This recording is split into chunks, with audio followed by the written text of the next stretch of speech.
Hello again, this is Bob Tejada, and we have now another tutorial regarding technology.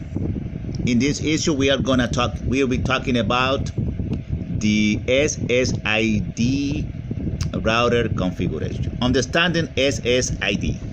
The SSID is a unique identifier that wireless networking devices use to establish and maintain wireless connectivity. Multiple access point bridges on the network or subnetwork can use the same SSID.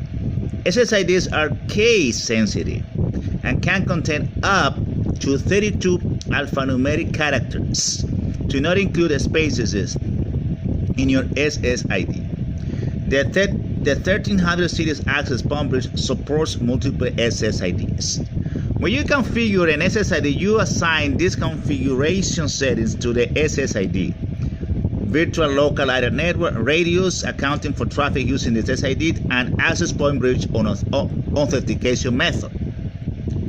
If you want to access point bridges to allow association from access point bridges that do not specify an SSID in their configuration, you can include the SSID in the access point bridge beacon.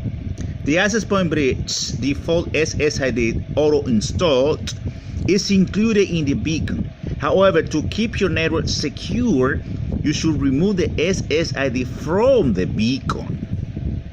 You can assign an authentication username and password to the SSID to allow the access point bridge to authenticate to your network using LEAP authentication.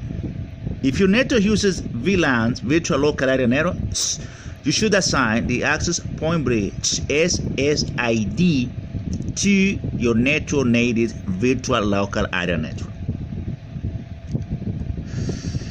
In order to make a default configuration, you must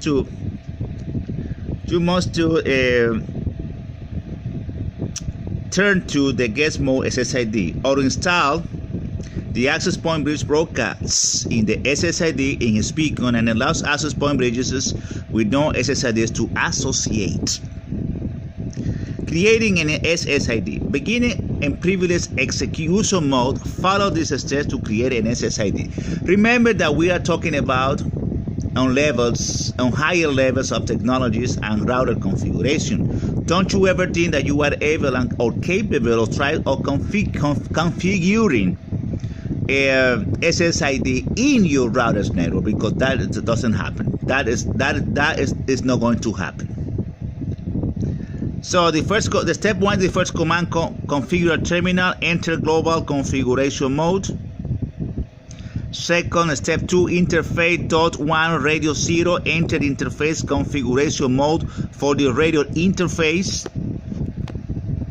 Step 3, SSID string, create the SSID and enter SSID configuration mode for the new SSID. The SSID can consist of 32 alphanumeric characters. SSIDs are case sensitive. Step 4, authentication client username, password, and password. Optional. Set a authentication username and password that the access point bridge uses to authenticate to the network. Step 5, accounting. Enable the radius accounting for the SSID. For list name, specify the accounting method list. Click this link for more information on method lists. Step 6, VLAN. That is optional.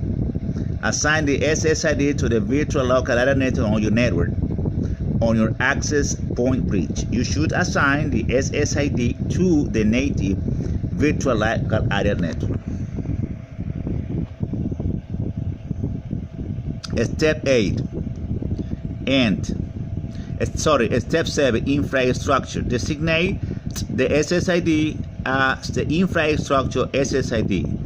It is used to instruct a non-root access point bridge or workgroup bridge radio to associate with this SSID. And return to privileged execution mode. Step 9, optional, save your entries in the configuration file. Note, if you use the SSID command authentication options to configure an authentication type for the SSID. Use the note for of the command to disable the SSID or to disable SSID features. This example shows how to name an SSID, configure the SSID for Radius accountant, assign the SSID to the native virtual local area network, and designate the SSID as the infrastructure SSID.